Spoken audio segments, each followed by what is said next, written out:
బలమున్నది. యేసయ్యా యేసయ్యా బలమున్నది. నీ మాటకు బలమున్నది. యేసయ్యా యేసయ్యా బలమున్నది. గలిలయ సముద్రమందు ప్రయాణమున ఒకనాడు తుఫాను చెలరేగెనే. గలిలయ సముద్రమందు ప్రయాణమున ఒకనాడు తుఫాను చెలరేగెనే.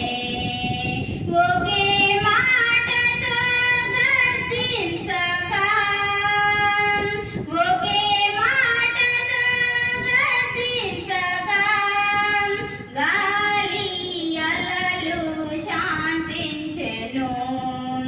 గాలి అలలు శాంతించెను. నీ మాటకు బలమున్నది. యేసయ్యా యేసయ్యా బలమున్నది. నీ మాటకు బలమున్నది. యేసయ్యా యేసయ్యా బలమున్నది. మరణించిన ఒక చిన్నారితో తలెతాపుని అని అన్నావుగా. మరణించిన ఒక చిన్నారితో తలెతాపుని అని అన్నావుగా. నీ స్వరము ఆ చెవి సోకంగానే నీ స్వరము ఆ చెవి సోకంగానే చిన్నారి లేచి కూర్చుండెను. చిన్నారి లేచి కూర్చుండెను. నీ మాటకు బలమున్నది. యేసయ్యా యేసయ్యా బలమున్నది. నీ మాటకు బలమున్నది. యేసయ్యా యేసయ్యా బలమున్నది. ఎఫెసా అన్నావే ప్రేమతో మూగా చెవిటితో ఒకనాడు. ఎఫెసా అన్నావే ప్రేమతో మూగా చెవిటితో ఒకనాడు. నీ మాటలో ఏమున్నదో నీ మాటలో ఏమున్నదో ఆశ్చర్యముగా తను మాట్లాడెను. ఆశ్చర్యముగా తను మాట్లాడెను. నీ మాటకు బలమున్నది. యేసయ్యా యేసయ్యా బలమున్నది. నీ మాటకు బలమున్నది. యేసయ్యా యేసయ్యా బలమున్నది. హల్లెలూయా. 14వ అధ్యాయము 15 నుండి 21 వరకు చదువుకుందాం. సాయంకాలం అయినప్పుడు శిష్యులు ఆయన యొద్దకు వచ్చి, ఇది అరణ్య దేశము, ఇప్పటికే ప్రొద్దుపోయేను. ఈ జనులు గ్రామంలోనికి వెళ్లి భోజన పదార్థములు కొనుక్కొనుటకై వారిని పంపివేయమని చెప్పిరి. యేసు యొద్దకు వెళ్ళనక్కరలేదు, మీరే వారికి భోజనము పెట్టుడని వారితో చెప్పగా, వారు అక్కడ మన యొద్ద 5 రొట్టెలను 2 చేపలను తప్ప మరేమీ లేదని ఆయనతో చెప్పి, అందుకు ఆయన వాటిని నా యొద్దకు తెండని చెప్పి పచ్చిక మీద కూర్చుండుడని జనులకు ఆజ్ఞాపించి ఆ 5 రొట్టెలను 2 చేపలను పట్టుకొని ఆకాశం వైపు కన్నులెత్తి ఆశీర్వదించి ఆ రొట్టెలు విరిచి శిష్యులకిచ్చెను. శిష్యులు జనులకు వడ్డించిరి. వారందరూ తిని తృప్తి పొందిన తరువాత మిగిలిన ముక్కలు 12 గంపల నిండా ఎత్తిరి. స్త్రీలు స్త్రీలను పిల్లలను గాక తినిన వారు ఇంచుమించు 5,000 మంది పురుషులు. అంటే మీరే వారికి భోజనం పెట్టుడి. ఏంటి చెప్పండి? మీరే వారికి భోజనం పెట్టుడి. మళ్ళీ చెప్పాలి. మీరే వారికి భోజనం పెట్టుడి. మీరే వారికి భోజనం పెట్టుడి అని ఎవరన్నారు అంటే యేసు ప్రభుల వారు శిష్యుల్ని అన్నారు. అలా యేసు ప్రభుల వారు శిష్యుల్ని అనడానికి కారణం ఏంటంటే శిష్యులను ఆ విధంగా ఆధ్యాత్మికంగా బలపరిచాడు.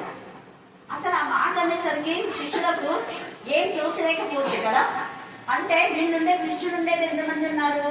12 మంది. గట్టిగా 12 మంది. ఇంకా గట్టిగా 12 మంది. 12 మంది శిష్యులు ఉన్నారు. అక్కడ వచ్చిన వాళ్ళు కేవలం పురుషులు మాత్రం 5,000 అంట. ఇంకా స్త్రీలు పిల్లలు కలిసి దాదాపు 30,000 ఉంటారు. అప్పట్లో ఇప్పుడైతే కుటుంబానికి ఒక స్త్రీకి 2 లేక 3, అప్పట్లో 10-12 మంది కూడా ఉన్నారు. ఆ రేషియో మనం చూసుకుంటే మరి దాదాపు 30,000 మంది ఉంటారు. 30,000 మందికి 12 మంది భోజనం పెట్టారంటే సాధ్యమా అసాధ్యమా? చెప్పాలి. సాధ్యమా అసాధ్యమా? అసాధ్యం. మరి అసాధ్యం. ఏసయ్య బట్టి సాధ్యం. హల్లెలూయా.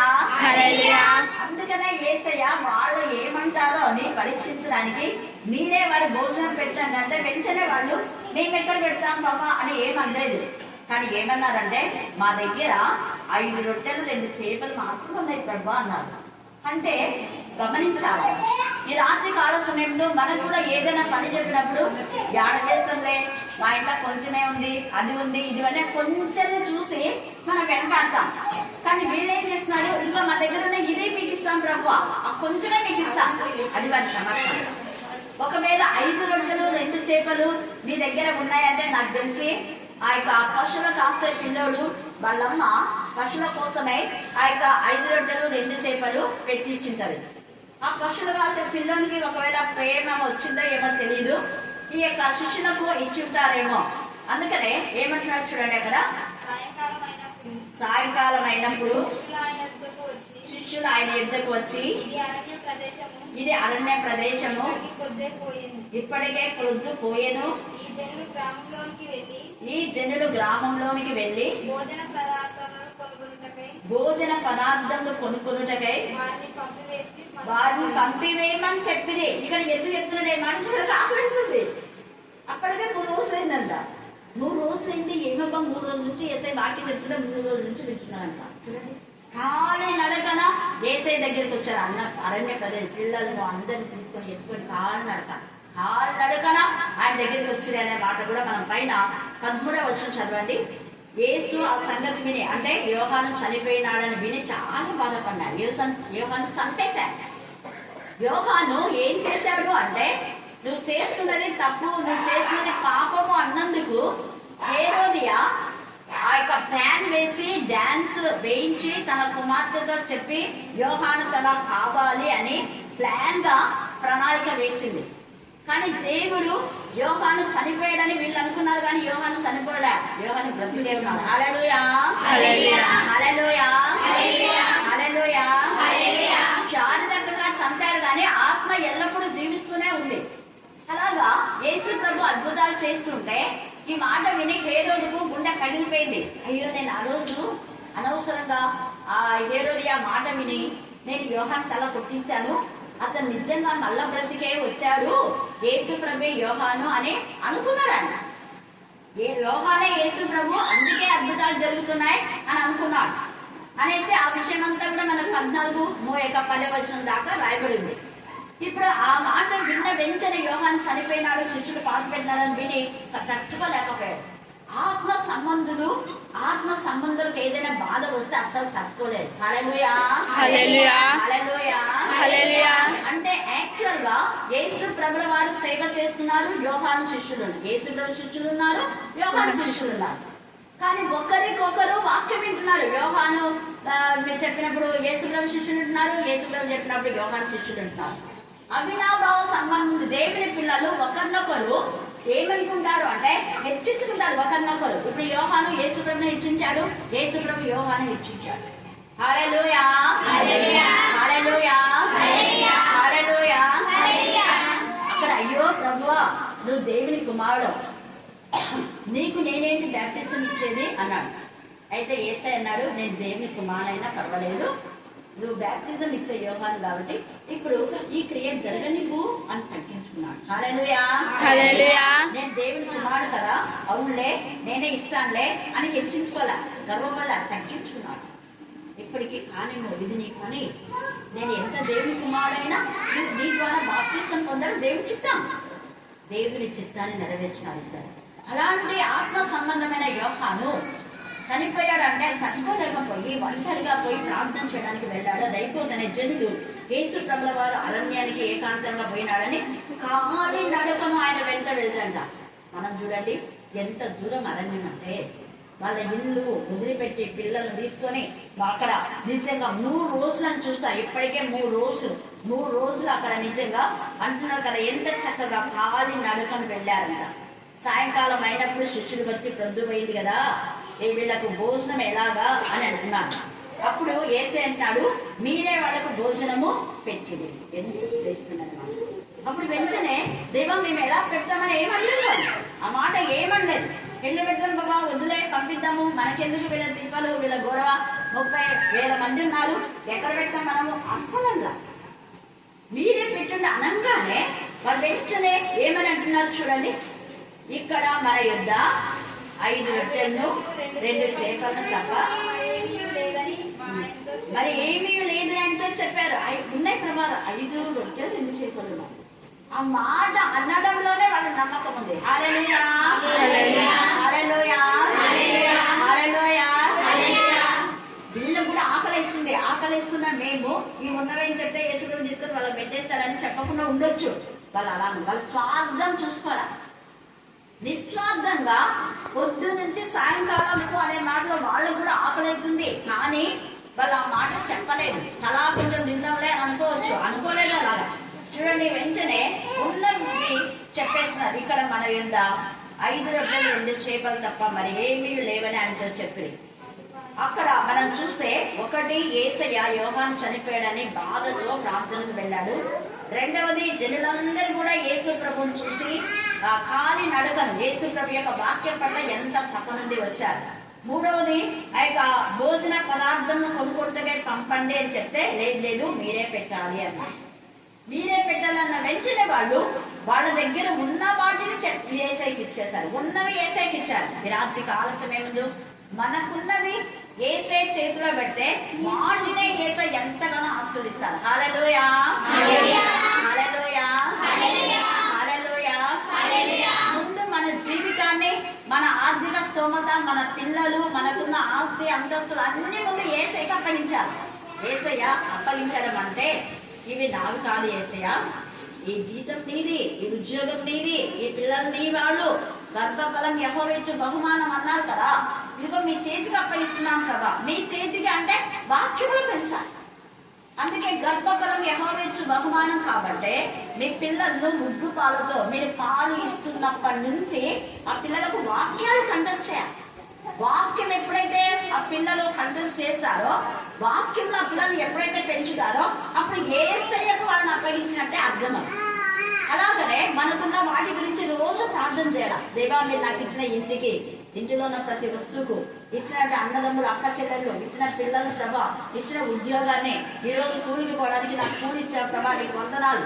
ఒకవేళ ఏ రోజైనా కూలి దొరకలేదనుకో, ఈ రోజు దొరకలేదు ప్రభా నీకు వందనాలు, అయినా కూడా నాకేం నష్టం కాదు, మళ్ళొకసారి నాకు ఈ కూలి ఇస్తావు ప్రభా అన్నీ మనం ప్రార్థన చేయాలి.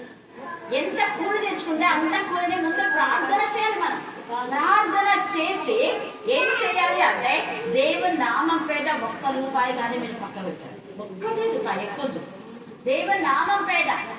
అలాగనే మనం చేసేటండి ఆ యొక్క బియ్యంలో కూడా మీరు తెచ్చుకుని ఉంటారు. తెచ్చుకున్నప్పుడు ఎంతో కొంతైనా ఒక పిడికలు కానీ పక్కకు తీసి పెట్టండి. అవి పేదవాళ్ళకు కానీ, తల్లిదండ్రులు లేని వారికి కానీ, అనాథలకు కానీ, లేకపోతే దైవచులకు కానీ ఇస్తే అది ఎంత ఆశీర్వాదం. హల్లెలూయా, హల్లెలూయా, హల్లెలూయా. ఇవ్వడంలో అంత ఆశీర్వాదం ఉంది. అందుకనే వీళ్ళ దగ్గర 5 రొట్టెలు 2 చేపలు ఉన్నాయి. ఉన్నవే వాళ్ళు ఇచ్చినారు. నీకు లేని వద్దు, ఉన్నవే ఇవి.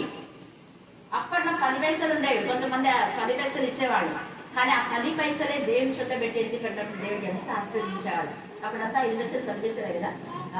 అమ్మా ఏం లేదమ్మా 10 పైసలు ఉందమ్మా అనేవాళ్ళు. 10 పైసలు ఆశీర్వదిస్తాడు, మళ్ళీ ప్లాన్ చేసి మళ్ళీ వాళ్ళకి ఇచ్చేదాన్ని. ఈరోజు కూడా సుజాత వాళ్ళమ్మ పాపం కుమార్తె పెళ్లి కోసం తీసుకొచ్చింది, ట్రైన్ తెచ్చుకుంది. కానికిస్తే వద్దు ఇది ఆశీర్వదం, ఎంతసేపు అన్ని తీసుకోవాలా? లేదమ్మా నువ్వు తీసుకోవాలంటే నేను తీసుకున్నా, ఇది ఆశీర్వదించినాను, మళ్ళీ నీకు ఇస్తున్నా, నువ్వు ఆశీర్వదించబడతావా నీకు ఇస్తున్నా అన్న. ఆమె ఎంత సంతోషపడింది. హల్లెలూయా హల్లెలూయా హల్లెలూయా. ఇక్కడ వీళ్ళు ఈ చిన్న పిల్లలు శిష్యులకు ఇచ్చినారు, శిష్యులు తిన్నా, శిష్యులు ఏసైకి ఇచ్చినారు. ఏసైకి ఇస్తే ఏసై కూడా ఏం చేశాడు? తిన్నాడా? ఆలోచించాడు, తిన్నాడా? ఏం చేశాడు చూడండి, ఆయన ఆశీర్వదించి. అది అక్కడ మనకి ఎవరైనా ఏదైనా ఇస్తే ఆశీర్వదించాలి. ఆశీర్వదించి మరలా ఒకవేళ నువ్వు కొంచెం తీసుకుని కానీ వేరే వాళ్ళకి ఇవ్వచ్చు, అది ఆశీర్వాదం. ఆశీర్వదించి చూడండి ఏసయ్య ఎంత చక్కగా. ముందు ఆయన తినాలి, కానీ తిన్నా. ఆయన ఏం చేసుకున్నాడు అక్కడ? వాటి నా ఇద్దరు తిండని చెప్పి ముందరనే ఇంకా ఆశీర్వదించలేదు, ప్రార్థన చేయాలా, ఊరికే నా దగ్గరికి తీసుకొని రండి అన్నాడు. తర్వాత ఏమన్నాడు? వాటిని నా ఇద్దరు తిండని చెప్పి పచ్చిక మీద కూర్చుండని జనులకు ఆజ్ఞాపించి ఆ 5 రొట్టెలు 2 చేపలు చేత పట్టుకుని ఆకాశం వైపు కన్నులెత్తి ఆశీర్వదించి. గమనించండి, ఇంకా 5 రొట్టెలు 2 చేపలే ఉన్నాయి ఆయన చేతిలో. కానీ శిష్యులకు ఏం చెప్తున్నా అంటే, మీరు పోయి 50 మంది 50 మంది అని చెప్పేసి కూర్చోబెట్టుకోండి అంటే శిష్యులకు అట్లనే మీరు చెప్తారు. ఆ కూర్చున్న ప్రజలు కూడా మీరు 50 మంది అంటే కూర్చోండి మీకు అన్నం వడ్డిస్తారు అంటే ఎక్కడుంది అన్నం? అంతనే లేదు. మనమైతే అంటాం లేదా?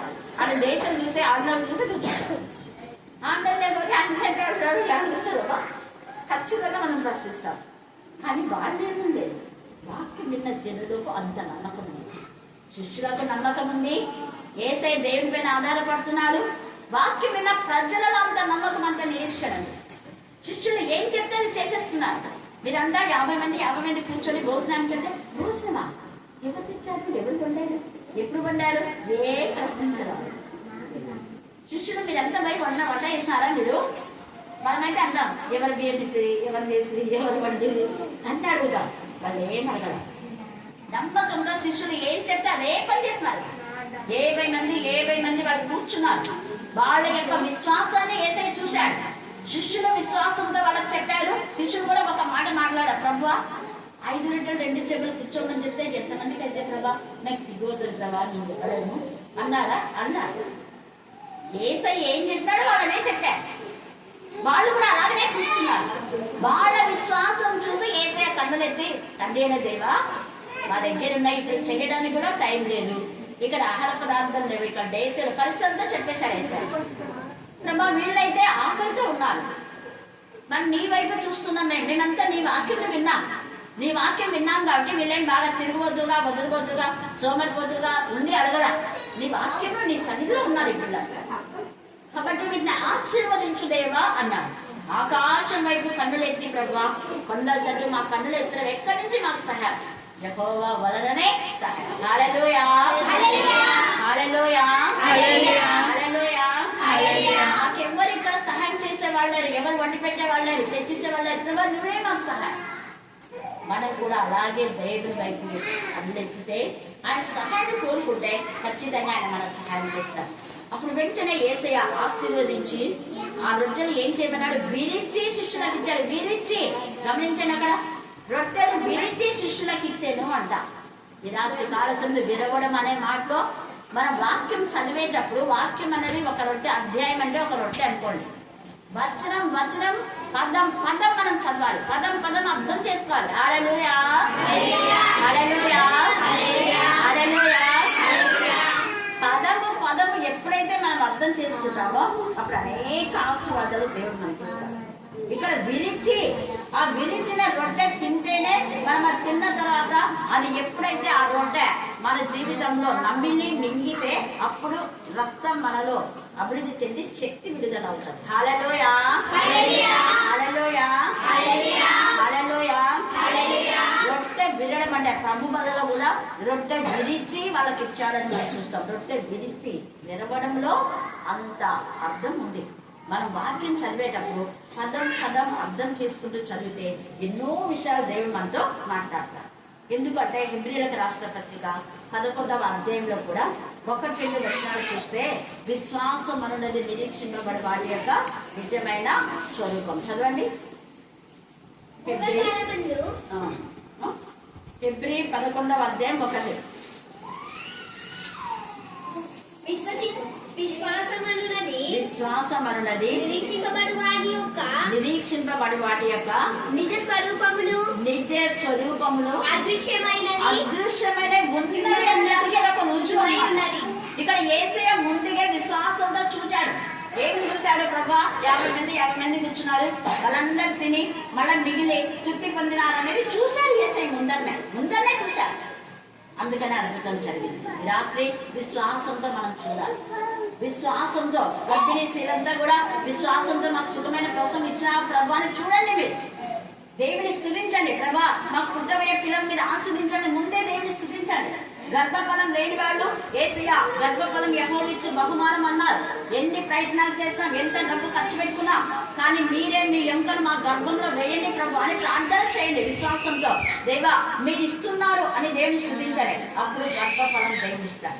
అలాగే నిరుద్యోగులు, దేవా మేము ఎంత పేదరికంలో ఉన్నాం ప్రభా, ఇంట్లో ఒక్కరికైనా ఉద్యోగం లేదు, కష్టపడుతున్నాం తండ్రి, కష్టంలో ఫలింప చేయండి. మీరు మాకు ఉద్యోగం ఇచ్చినారు, నీకు వందనాలు ప్రభాని స్తుతి చెల్లించండి. అలాగే చదువుకున్న పిల్లలు, దేవా మీరు ఘనమైన విజయం ఇచ్చినావు ప్రభా, ఫస్ట్ క్లాస్ మార్కులు ఇచ్చినావు తండ్రి, అందుకు మీకు వందనాలు. ముందే స్తుతించాలి. ఇల్లు కట్టుకునేవారు చక్కటి గృహాన్ని నాకు ఇస్తున్నావు ప్రభా, అందుకు నీకు వందనాలని ముందే మనం స్తుతి చేయాలి. స్తుతుల ద్వారా ఆశీర్వాదాలు వస్తాయి. హల్లెలూయా హల్లెలూయా హల్లెలూయా హల్లెలూయా హల్లెలూయా హల్లెలూయా. అందుకని ఇక్కడ స్తుతించడం అనమాట. నేను ఇక్కడికి ముందు వచ్చినప్పుడు కొంతమంది స్త్రీలు ఉండేవాళ్ళు. వీళ్ళందరూ ఎవరు వచ్చేవాళ్ళు కాదు. సువర్ణక కానీ ఇక్కడ ఉండే ఎవరు వచ్చేవాళ్ళు కాదు. అప్పుడు నేను అన్నా, దేవా నువ్వు అన్ని పిల్లల ప్రవాహం లాగా పంపిస్తానన్నావు కదా, ప్రవాహం లాగా ఈ చర్చి నిండిపోయిన ప్రభా స్త్రీల సమాజంతో దేవుడు ఇప్పుడు అలాగే నింపాడు. హల్లెలూయా హల్లెలూయా హల్లెలూయా హల్లెలూయా. సువర్ణకం కూడా దర్శన, ఆశీర్వాదమకు దర్శన. గుంపుగా వస్తున్నారాక మీ దగ్గరికి అందరూ ఏం అట్లిపోతున్నారు చదువు టీచర్ ఇంట్లోకి, నా ఇంటి చుట్టూ అగ్ని మండుతుందంట. అగ్ని ఏమబ్బా వీళ్ళంతా ఏమైపోతారేమో, అగ్ని అంతా మండుతుంది, ఆ అగ్ని మండుతుంది. మా అగ్నిలో వీళ్ళంతా లోపలికి ఎట్లా పోతున్నారు, ఏమైనారో ఏమో అని వచ్చి అక్క వాటి దగ్గర వచ్చి చూస్తుంటే అందరు వాక్యం వింటున్నారంట. నా చుట్టూ వెలుగుందంట. అక్క దర్శనం చెప్పింది 2-3 సార్లు సువర్ణ, 2-3 సార్లు ఆమెకు ఆ దర్శనం దేవుడు చూపించారు. ఇంత పెద్ద అగ్ని ఉంది, వీళ్ళందరూ ఎందుకు పోతున్నారు, ఇంతమంది ఇట్లా పోతున్నారు, ఏమేమి విన్నారో ఏమో బా అనేసి అక్క వచ్చి ఆ వాకిల దగ్గరికి వచ్చి చూస్తే నా చుట్టూ వెలుగు అంట. అందరూ వెలుగుతో నింపబడి దేవుని స్తుతించడం చూసిందంట అక్క. హల్లెలూయా హల్లెలూయా హల్లెలూయా. అలాగా ఆశీర్వాదమ్మకు దర్శనం. ఇంకా అక్కమ్మకైతే అసలు నేను కనిపించడం లేదంట. యేసయ్యనే పెద్దగా, చాలా పెద్దగా ఆకాశం అంతా ఎత్తు యేసయ్య మొక్క వచ్చేసి చూస్తుందంట. అక్క ఏమైపోయింది అని చూస్తుందంట. చిన్నగా యేసయ్య నేను కనపడుతున్నాను, పెద్దగా యేసయ్య ఉన్నా అంట, నేను చిన్నగా యేసయ్య కనపడుతున్నాట. అయ్యో అక్క చుట్టూ యేసయ్య ఉన్నాడా, అందుకే ఇన్ని కార్యాలు జరుగుతున్నావా అని గట్టిగా ఏడ్చి స్తుతించింది. ప్రార్థన చేస్తుండే అక్క, చేసుకుంటానే యేసయ్య నువ్వు ఇక్కడ ఉన్నావు, అక్క చుట్టూ నువ్వు ఉన్నావు ప్రభా, ఆమె చేస్తుంది, మేమంతా వింటున్నాం. ఎంత ఆశ్చర్యంగా ఏడ్చేసింది అక్కమ్మ. తర్వాత చెప్తా ఉంది, అక్క చుట్టూ నేను ఇది చూసినాను. హల్లెలూయా హల్లెలూయా హల్లెలూయా హల్లెలూయా. ఆమె యొక్క అన్ని రాళ్ళు చేపలు పట్టే వాళ్ళు దేవుడు మార్చేశాడు. ఇప్పుడు దాదాపు 12 మందిని ప్రభు వైపు తిప్పగలిగారు. హల్లెలూయా హల్లెలూయా. కాబట్టి మన కన్నులు యేసయ్య వైపు ఉండాలి. మనం యేసయ్య వైపు చూస్తే మన జీవితంలో అనేక అద్భుతాలు యేసయ్య చేస్తాడు. ఇక్కడ అబ్రహాము కూడా దేవుని పైన ఆధారపడి అన్ని వదిలిపెట్టి వచ్చాడు. దేవుడు సమృద్ధిగా మరి ఆ యొక్క అబ్రహాముకి ఇచ్చాడు. తర్వాత మనం చూస్తే చూడండి, ఇక్కడ ఈ యొక్క యోహాను సువార్త 2వ అధ్యాయంలో కూడా వాళ్ళు ద్రాక్ష రసము అయిపోయిందని బాధపడుతూ భయపడుతూ ఉంటే, తల్లి నాయన ద్రాక్షారసం అయిపోయింది అంటే, అమ్మ నా సమయం వచ్చినప్పుడు నేను చేస్తాలే, ప్రతి దానికి సమయం. అప్పుడు వెంటనే యేసయ్య ఏం చెప్తాడో అది మీరు చేయండి అన్నారు. వాళ్ళు కూడా యేసయ్య చెప్పింది మాట్లాడకుండా, ఇక్కడ రాత్రి బాణాలు ఉన్నాయి అవన్నీ అంచుల నిండా నింపండి అంటే అంచుల నిండా నింపినారు. నీళ్లు మాత్రమే నింపినారు. యేసయ్య అన్నాడు మీరు ఇంకా ముంచి యజమాని దగ్గర తీసుకుపోండి అంటే వాళ్ళు అడ్డుచెవుల ప్రభు ద్రాక్షారసం కదా అయిపోయింది, మేము నీళ్లు తీసుకుపోవాలన్నా ఒక్క మాట ప్రశ్నించాలి. ఆ శిష్యుడు ఏసై చెప్పించేద్దాం మనకెందుకు అని అనుకొని ఆ యొక్క నీళ్లు ముంచి తీసుకొని పోతున్నారు వాళ్ళు. ఎవరెవరు ఆ పాత్రలు ముంచి పాత్రల నిండా ద్రాక్షరసం పోసుకొని గ్లాసులు పట్టుకొని తీసుకొని వెళ్తూ ఉంటే కొంచెం రంగు మారుతుంది, సంతోషం అవుతుంది. కరెక్ట్ ప్రధాని దగ్గరికి ఇంకా కొంచెం ఉంటే తీసుకొని పోతాం అన్నప్పుడు మంచి స్మెల్ వచ్చిందంట. ఆ రంగు వచ్చింది, రుచి వచ్చింది, స్మెల్ వచ్చింది. వాళ్ళు తాగి ఇంతవరకు ఇంత మంచి ద్రాక్షారసం ఇచ్చినారా అన్నారు. కారణం యేసయ్య దేవుని పైన ఆధారపడడం, తల్లి అక్కడ విజ్ఞాపన చేయడం, శిష్యులు యేసయ్య చెప్పిన పని చేస్తారు. అక్కడ ముగ్గురిని బట్టి దేవుడు అద్భుతాలు చేశారు. ఈ రాత్రి కాల సమయమందు కుటుంబంలో మీరు కూడా కలిసి దేవుని గణపరిస్తే అనేక అద్భుతాలు చేస్తారు. దేవుడు ఈ లేఖన భాగంలో దీవించి ఆశీర్వదించుగాక. ఆమేన్, ఆమేన్, ఆమేన్. మహాపరిషుడ, మహోన్నతుడ, సర్వాధికారి, సృష్టికర్త, నీకు అనేకమైన వందనములు, స్తుతులు, స్తోత్రం. మీకే స్తోత్రం, మీకే స్తోత్రం, మీకే స్తోత్రం, మీకే స్తోత్రం, మీకే స్తోత్రం, మీకే స్తోత్రం, మీకే స్తోత్రం, మీకే స్తోత్రం, మీకే స్తోత్రం. నాయన నేటి గురువారం నుంచి గురువారం వరకు నా తండ్రి మీరు ఎక్కడ చాటును మరుగుపరిచి నేను స్తుతించి నేను గణపరిచి నేను మహిమపరిచిన విధానాన్ని బట్టి మీకే స్తోత్రం, మీకే స్తోత్రం, మీకే స్తోత్రం, మీకే స్తోత్రం, మీకే స్తోత్రం, మీకే స్తోత్రం. నాయన ఈ దినం చూడలేక ఎంతో మంది నాయన మట్టికి మంది రానిపోయారు ప్రభు. మీ ప్రేమ చేత, నీ కృప చేత, నీ ఆత్మ చేత నా తండ్రి కుటుంబాన్ని దర్శించిన విధానాన్ని బట్టి మీకు స్తోత్రం, మీకే స్తోత్రం, మీకే స్తోత్రం, మీకే స్తోత్రం, మీకే స్తోత్రం, మీకే స్తోత్రం. నాయన ఏ రకంగా కూడా జ్ఞాపకం ఉంచుకోవడం నా తండ్రి, విధవరాల ప్రక్షాళన నా తండ్రి, వ్యాజ్యం మార్చిన తండ్రి మీకు స్తోత్రం, మీకే స్తోత్రం, మీకే స్తోత్రం, మీకే స్తోత్రం, మీకే స్తోత్రం. నాయన తల్లి అయినా తండ్రి అయినా భర్త అయినా నాయన అన్నిటికీ నీవేనా తండ్రి, ఓదార్చు వాడవు నాయన. నీకు అనేకమైన వందనములు, స్తుతులు, స్తోత్రాలు చెల్లించుకుంటున్నాం నాయన. బిడ్డ పక్షాన నాయన వ్యాజ్యమాడుచు బిడ్డ నాయన ఎదురు సహాయం చేసిన విధానం బట్టి మీకు స్తోత్రం, మీకే స్తోత్రం, మీకే స్తోత్రం, మీకే స్తోత్రం. నాయన ఎవరు లేకపోయినా నాయన నీవున్నావు అని నమ్ముకొని నా తండ్రి నాయన కుటుంబంలో నైనా చేరి నా తండ్రి, మరి గృహాన్ని నైనా కుటుంబ ప్రార్థన వేయించుకొని నా తండ్రి, మరి కుటుంబంలో నా తండ్రి ప్రార్థన విషయంలో విధానం బట్టి మీకు స్తోత్రం, మీకే స్తోత్రం, మీకే స్తోత్రం, మీకే స్తోత్రం. నాయన మీకు వందనాలు, స్తుతులు, స్తోత్రాలు చెల్లించుకుంటున్నాం నాయన. చేరుకున్న ప్రతి ఒక్క బిడ్డలైనా దీవించి ఆశీర్వదించి బలపరచమని ప్రార్థిస్తున్నామయ్యా. మీకు అనేకమైన వందనాలు, స్తుతులు, స్తోత్రాలు చెల్లించుకుంటున్నాం ప్రభు. నీకంటూ అసాధ్యం ఏది లేదు నాయన, సమస్తం సాధ్యం జరిగించేవాడు నీవే ప్రభు. మీకే స్తోత్రం, మీకే స్తోత్రం నాయన. ఎక్కడెక్కడి కూడి నీ నామం స్మరిస్తారు అక్కడ ఉంటానని సెలవిచ్చిన దేవా, మా మధ్యలో సంచరించుతున్న విధానాన్ని బట్టి మీకు స్తోత్రం, మీకే స్తోత్రం, మీకే స్తోత్రం, మీకే స్తోత్రం, మీకే స్తోత్రం నాయన. ముఖ్యంగా నా తండ్రి గర్భవరంలో జ్ఞాపకం ఉంచుకోవడం నా తండ్రి, నా తండ్రి వాళ్ళ గర్భంలో నాయన శిశువు గంతులు వేస్తున్నాయినా నాయన నార్మల్గా డెలివరీ అయ్యే కృప శక్తిని, బలాన్ని, ఆరోగ్యం, ఆయుష్కాలం దయచేయాలని ప్రార్థిస్తున్నామయ్యా. నీకు వందనములు, స్తుతులు, స్తోత్రాలు నాయన. కాన్పు అయ్యేంత వరకు మా తండ్రి నాయన నీ కాపుదల భద్రత నా తండ్రి నీవే ఉంచుమని ప్రార్థిస్తున్నామయ్యా. నీకే స్తోత్రం, నీకే స్తోత్రం, నీకే స్తోత్రం నాయన. డాక్టర్ల కన్నా డాక్టర్ని నా తండ్రి, వైద్యుల కన్నా పరమ వైద్యులకి నా తండ్రి నీ యొక్క హస్తం తాకితే నా తండ్రి ఏదైనా స్వస్థపరుస్తుంది ప్రభా. నీకు స్తోత్రములు, నీకు వందనములు చెల్లించుకొచ్చినాం నాయన తండ్రి. బిడ్డకు కావాల్సిన శక్తిని, బలం, ఆరోగ్యము నా తండ్రి దయచేయమని కూడా మేము ప్రార్థిస్తున్నాం. మీకే స్తోత్రం, మీకే స్తోత్రం, మీకే స్తోత్రం, మీకే స్తోత్రం నాయన. మరి స్వార్థ కూడా నీకు జ్ఞాపకం ఉంచుకున్న తండ్రి, కుటుంబం అయిన విషయంలో నా తండ్రి మరి నాయన బిడ్డకు కూడా కావాల్సినంత శక్తిని, బలమును దయచేయమని ప్రార్థిస్తున్నాం నాయన. ఇరుకులు ఇబ్బందులను తొలగించమని ప్రార్థిస్తున్నాం అయ్యా. నీకే స్తోత్రం, మీకే స్తోత్రం, మీకే స్తోత్రం నాయన.